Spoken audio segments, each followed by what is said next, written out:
Hey guys, welcome back to the show. It's your girl Sarah right here on Relax Radio, and I'm super excited to be here because we're going to be having a very interesting and informative conversation with regard to dementia. All right, now dementia is in fact something that is widely there in the United Kingdom, and it's also a sickness that costs our economy billions of dollars annually. All right, so it is in fact a major health problem, not just in the United Kingdom, but in fact all over the world as well. So it's important for us to discuss this so we can understand how exactly this works, and we can take certain steps to essentially work in jobs that are mentally stimulating to make sure that we can, postpone the onset of dementia. All right. Now that is what the conversation is going to be about. But before we head into the conversation, I want to very quickly remind you that you can text me or call me on 078 All right. Share your thoughts, share your opinions with me because I would love to hear everything that you have to say. But also, don't forget to let me know what you are thinking. All right. Because if you go like us on Facebook and follow us on Instagram, Twitter, and TikTok, you can actually make sure that you're always informed and you're always updated about the very latest that happens, not just here in the United Kingdom, but in fact all over the world as well. All right. And don't forget to download our app either because that's available for free on both the Apple App Store and the Google Play Store. So if you want to stay updated and you want to make sure that you always know the very latest with regard to all of the information and all of the news, because the days are passing by so fast and there's so much of different things that are happening in the world, well then make sure you get the app, download the app, make sure you let us know what you're thinking, and also make sure you let us know how you feel with regard to what we're going to be talking about. All right, now like I said, we're going to be talking about the low risk of dementia, so let's actually get into that conversation. All right, because like I said earlier as well, dementia is a huge problem here in the United Kingdom. All right, because there are so many people who suffer from dementia, and it's also a sickness that costs our economy billions and billions of dollars.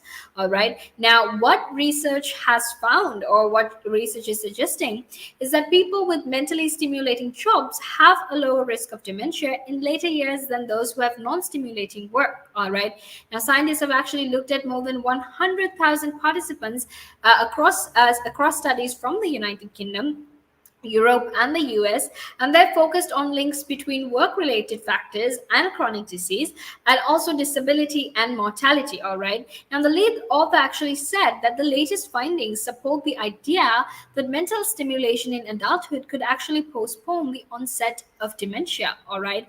And basically, what that means is that if you work in a mentally stimulating job, or if you have a mentally stimulating hobby, that might actually be helpful in postponing the onset of dementia. All right, now the study actually looked at a huge range of occupations, a wide range of occupations actually, from civil servants to public sector employees and also forestry workers, right?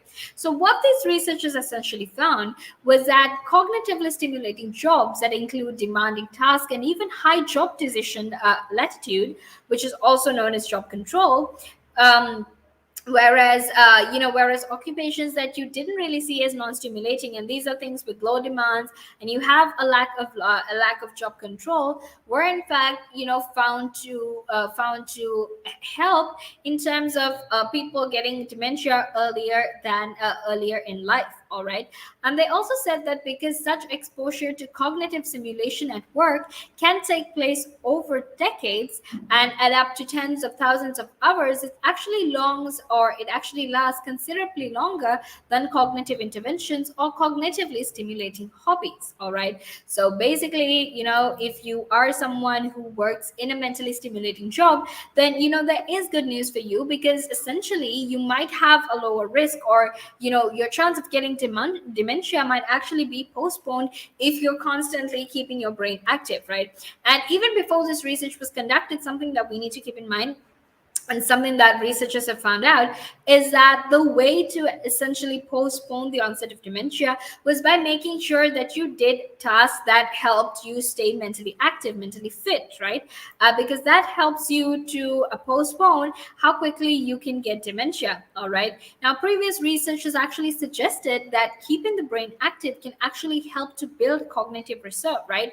Which is basically this type of resilience that helps the brain rewire. And when you rewire the brain, you rewire its connections medications more easily, and this keeps working for longer when diseases like Alzheimer's takes hold. All right.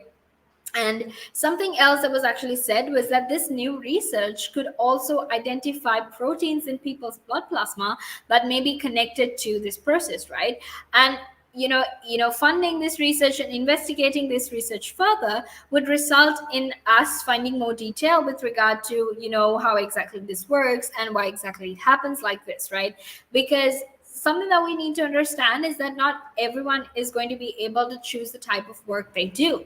All right, some of us don't really have an option when it comes to the kind of work we do, right? Especially if you're poor, especially if you don't have that great of an education and you don't have that great of a degree. Well, then the truth is you might have to go for whatever job is available. And given the fact that it is a pandemic right now, anyone would pretty much take any job that they have, because no one really has the liberty to choose between what job they want to do, right? So like I said, not everyone is able to choose the type of work they do, but studies like this actually highlight the importance of finding activities that will help you keep your brain active, right? And whether it's through hobbies or whether it's through work, these activities will help you keep your brain active and help you postpone the onset of dementia. All right, and now we're going to head into a small break, and after that we will be back to discuss this. So until then, make sure you stay tuned.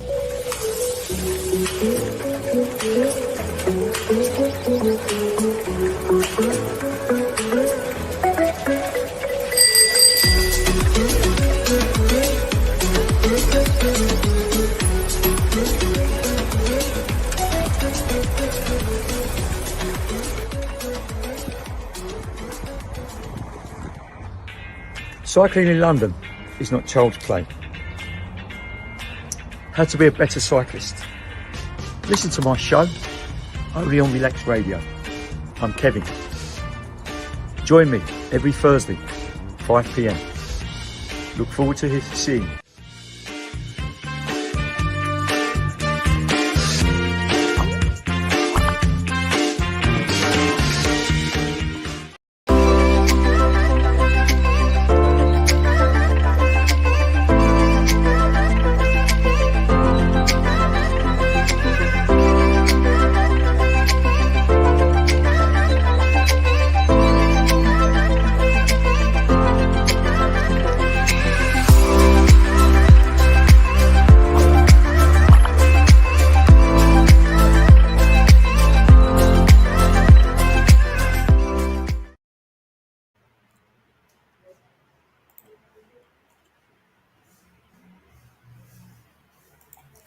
Welcome back to the show. It's your girl Sarah right here on Relax Radio, and I'm super excited to be here because I get to share my thoughts and opinions with you, but also because you get to share your thoughts and opinions with me. All right, so don't be shy. Go ahead, text me, call me on 078-52-473-473. Let me know what you're thinking with regard to what we are discussing. All right, now here at Relax Radio, we value your opinion, we value your thoughts, but we also want to make sure that you're always informed about everything that happens in the world. All right, so what better way is there for you to be informed and updated than by following our social media? Now, if you like us on Facebook and follow us on Instagram, Twitter, and TikTok, you can actually make sure that you're always informed and you're always updated with regard to everything that is happening in the world. And especially because the time is passing by so fast. It's literally, Friday today, and Monday just feels like yesterday, right?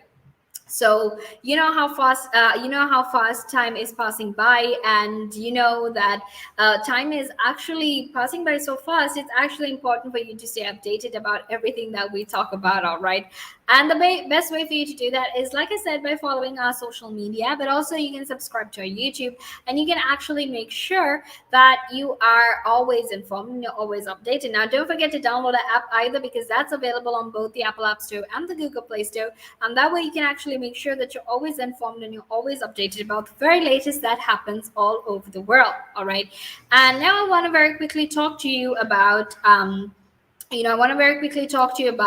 whether all people or all adults in the United Kingdom actually need a booster jab. All right. Now, this is an important discussion because, like I said, when it comes to booster jabs, when it comes to, getting a booster jab, a lot of it's if you've seen, it's only a lot of rich countries that can actually afford to give people booster jabs.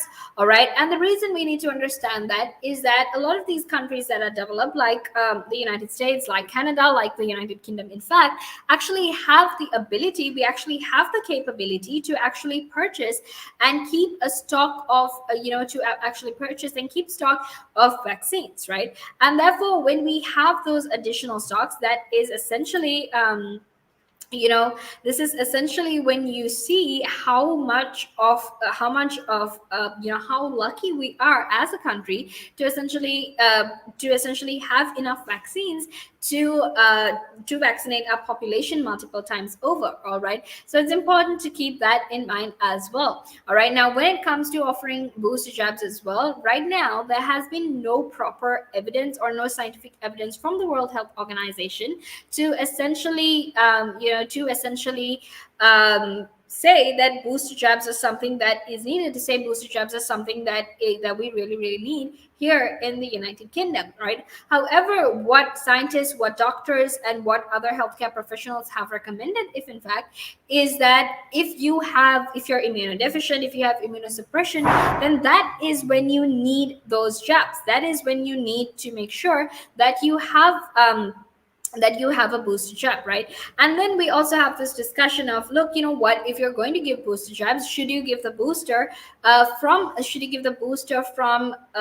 from the same vaccine that you got when you were getting vaccinated, or can it be something else, right? Now, what has been recommended is that if you got 2 shots of AstraZeneca, then your third jab, if you're getting a booster jab, should possibly or preferably be Pfizer, right? And the reason that they're saying this is because different vaccines actually address the COVID-19, address building our immunity in different ways, right? Which means that if you give Pfizer as a booster jab, then your body is actually going to have a more diverse response system. All right, because your body is going to know, look, this is what we have to do, but we have different mechanisms that we can do it in. So why don't we either use one of them, or we just use all of them and make sure that we keep ourselves safe. All right, because that's how the immune system works. And like I said, think of your immune system, think of the antibodies as this whole army. Like, they're basically soldiers, and they basically want to make sure that you're safe, that you're protected from what is happening. All right, basically that is how it works. All right, so like I said, we have WHO experts who've said that there isn't enough scientific evidence to support the use of additional shots, right? And to actually head back, or rather to actually focus a little bit on vaccine inequality, a little bit on how a lot of other countries in the world are suffering because they haven't gotten the vaccine. It is, in my opinion, absolutely selfish of of these rich countries to actually keep hoarding vaccines more and more, when there are so many other people who can't afford the vaccine because it's so expensive, but B, also because those countries are basically suffering the worst stages of the pandemic. And the truth is, if we want to move forward, if we want to progress as a world in terms of the vaccine, in terms of this fight against COVID-19, what we need to do and what we need to keep in mind is that it's something that the whole world must do together. It just can't be the United States, the United Kingdom, Canada, and the rest of the world not really vaccinating themselves and living in the worst stages of the pandemic. Because the truth is, now one of the most commonly found variants is the Delta variant, and that is in fact very very scary. All right, it's very contagious as well, but it's something that is commonly found all over the world. So to make sure that we're all safe, to make sure everyone is safe and protected, we need to make sure that we vaccinate the whole world. Because the truth of the matter is, when the United Kingdom is fully vaccinated, you will still travel to other parts of the world, right? And when you do, there might be people who come from these countries that might not, that might have gotten 1 dose of the vaccine, or they might not have necessary enough protection, and that will actually affect you. And then we'll have a COVID outbreak all over again. So we're really just going back to square one, and we're not really changing anything. All right. So in terms of things like that, it's very, very important for us to understand and keep in mind that this is how it works. All right. And now we're actually going to head into a small break because we still have a lot left to talk about. But until then, make sure that you stay tuned because we're going to head into a small break. The valuations that you place on an asset are always behind you. It's always in hindsight. It's never in front of you. And that's one of the challenges, right? Because you're always valuing what happened yesterday. And what you need is